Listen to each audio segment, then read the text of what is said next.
Dans cette vidéo, nous allons détailler un peu plus ce qu'est la tension de vent et comment l'énergie liée au vent va se redistribuer sur la verticale dans la colonne d'eau. Tout d'abord, nous visualisons ici les vents à la surface de l'océan dans le golfe de Guinée pour une date donnée. Nous pouvons aisément imaginer que ces vents vont créer un frottement à la surface de l'océan qui va entraîner dans leur direction l'eau de surface. Cette force entre l'atmosphère et la surface de l'océan s'appelle la tension de vent ou stress de vent par l'anglicisme wind stress.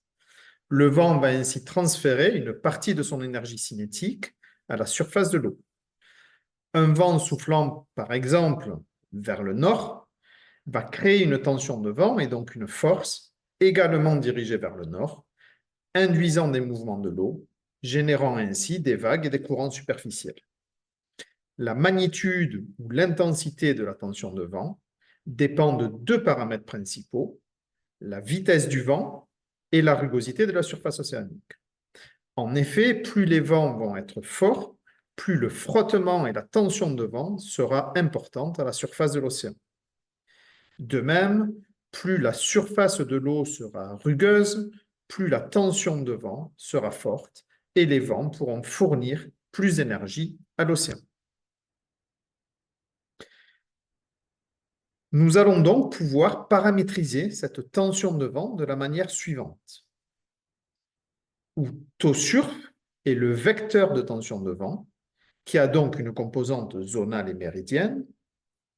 CD est le coefficient de traînée. Rho R est la densité de l'air. Et wind est le vecteur vent à 10 mètres de hauteur, qui a donc aussi deux composantes, une composante zonale et une composante méridienne, et dont le module, représenté ici par des barres verticales, représente l'intensité du vent. On note donc tout d'abord que la tension de vent est proportionnelle au carré de l'intensité du vent. Et elle augmente donc quadratiquement avec l'intensité du vent. On note aussi la forme vectorielle qui montre que la tension de vent est bien dirigée dans le sens du vent. Ensuite, plus l'air sera dense, plus il va peser et frotter sur la surface. Et donc la tension de vent est proportionnelle à la densité de l'air, qui est quand même typiquement de l'ordre de 1 kg par mètre cube. Finalement, la tension de vent est fonction d'un coefficient de traînée, CD, qui dépend notamment de la rugosité de l'océan. Cette rugosité, et donc le coefficient de traînée CD, dépend de différents paramètres comme la vitesse du vent, les vagues à la surface océanique, la présence d'écume ou d'embrun, ou de la stabilité de l'atmosphère. Notons que ce coefficient CD n'a pas d'unité et que la tension de vent s'exprime en newtons par mètre carré. Alors typiquement, et pour des applications numériques, on peut considérer que CD est de l'ordre de 2×10-3. Et vous pouvez donc, à partir de cette grandeur, estimer la magnitude de la tension de vent pour des vents faibles de 1 mètre par seconde ou des vents plus forts de 10 mètres par seconde. La tension de vent peut également s'écrire sous la forme suivante, où l'on a décomposé le vecteur en ces deux composantes zonales et méridiennes. V10 en majuscule représente ici la magnitude ou l'intensité du vent à 10 mètres et les composantes zonales et méridiennes du vent, du vecteur vent, sont écrites en minuscules U10 et petit v10. Nous venons de voir que le coefficient de traînée CD pouvait être considéré comme constant et égal à 2×10-3. Cependant, en réalité, il a une forme beaucoup plus complexe et va dépendre de deux choses. CD, tout d'abord, dépend de la vitesse du vent et a une forme relativement complexe qu'il est évidemment inutile de retenir. Différents auteurs, comme Large and Pond en 1981 ou Trenbers en 1990, ont proposé des lois expérimentales permettant d'estimer le coefficient de traînée en fonction de l'intensité du vent. Le coefficient de traînée est donc la tension de vent qui est représentée ici en fonction du vent, va augmenter à mesure que l'intensité du vent augmente. D'autre part, et plus récemment, on s'est aperçu que le coefficient de traînée et donc la tension de vent dépendait également de la rugosité et des vagues. La courbe verte, montrée ici, est obtenue à partir de modèles numériques qui va montrer l'évolution du coefficient du traînée et donc l'évolution de la tension du vent lorsque l'on prend en compte les vagues. On voit donc que pour des vents similaires, de l'ordre de 10 mètres par seconde, le coefficient de traînée et donc la tension de vent est supérieur lorsque la rugosité de l'océan augmente et que l'on considère les vagues comparées à un océan sans vagues. Cette première partie a donc montré comment nous pouvions paramétriser la tension de vent qui représente la force exercée par le vent par unité de surface océanique à la surface de l'océan. Maintenant, la question est de savoir comment cette force va transmettre et se redistribuer sur la verticale au sein de la colonne d'eau. C'est un processus, on va le voir, assez complexe, influencé par différents facteurs. Dans un premier temps, on considère que le vent génère des mouvements à la surface de l'océan qui vont transmettre leur énergie en subsurface et mettre en mouvement les couches sous-jacentes.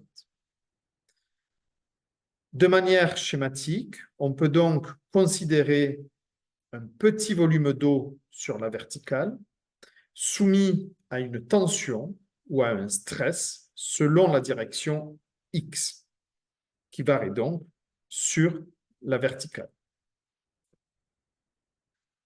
La force résultante qui s'exerce sur ce volume d'eau peut donc s'écrire comme la différence entre ces deux tensions dans la couche d'épaisseur Z, donc entre taux X en Z plus dz et taux X au niveau Z.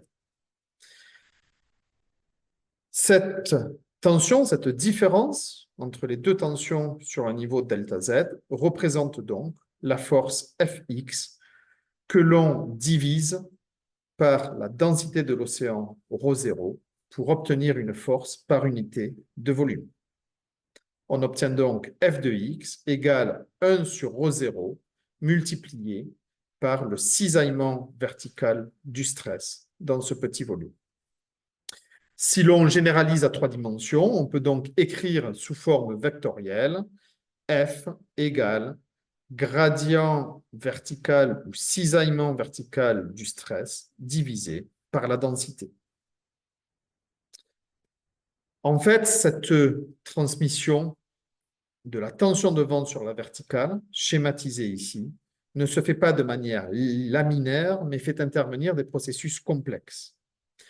L'océan, qui a une viscosité faible, est un fluide turbulent par nature. Le moment où l'énergie cinétique imposée par le vent en surface va donc se transmettre vers les couches plus profondes par du mélange vertical ou de la turbulence causée par les vagues, ici schématisées à droite, ou des tourbillons verticaux qui vont brasser l'océan superficiel et redistribuer l'énergie de surface vers le fond. Le transfert de moment de la tension de vent dans les couches plus profondes de l'océan se fait donc essentiellement par turbulence, qui est un processus très efficace pour redistribuer l'énergie. Cette turbulence se produit donc par la création de tourbillons de renversement qui ont des tailles de quelques centimètres à quelques mètres. Le problème, c'est que si l'on souhaitait décrire le transfert turbulent de manière explicite, il faudrait donc connaître l'ensemble de ce champ tourbillonnaire à très petite échelle, ce qui est bien entendu impossible à cause de la nature chaotique de la turbulence. On va donc de nouveau paramétriser cet effet en écrivant que le stress taux divisé par ρ0 est égal à un coefficient AV multiplié par le gradient vertical de la vitesse des courants d de UE sur dz. Le coefficient AV, qui est le coefficient de diffusion turbulente ou coefficient de mélange, quantifie l'ampleur du mélange turbulent dans l'océan. C'est en fait une mesure de l'efficacité avec laquelle le moment où l'énergie cinétique est diffusée par les petits tourbillons turbulents. En multipliant AV par le cisaillement vertical de vitesse, on quantifie donc essentiellement le taux auquel le moment cinétique ou l'énergie cinétique est transférée verticalement à travers la colonne d'eau en raison du mélange turbulent. Typiquement, et comme c'est noté ici, AV varie de l'ordre de 10,4 à 10,2 mètres carrés par seconde. Ce coefficient de diffusion turbulente dépend des conditions océaniques, comme par exemple le cisaillement de courant. Plus le cisaillement de courant dans la colonne d'eau sera fort, plus ces courants seront instables et vont générer de la turbulence importante.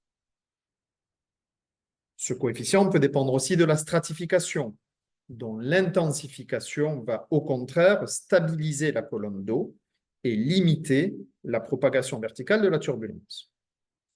Ou encore, ce coefficient peut dépendre des vagues qui permettent de brasser, de mélanger, de redistribuer le moment en profondeur.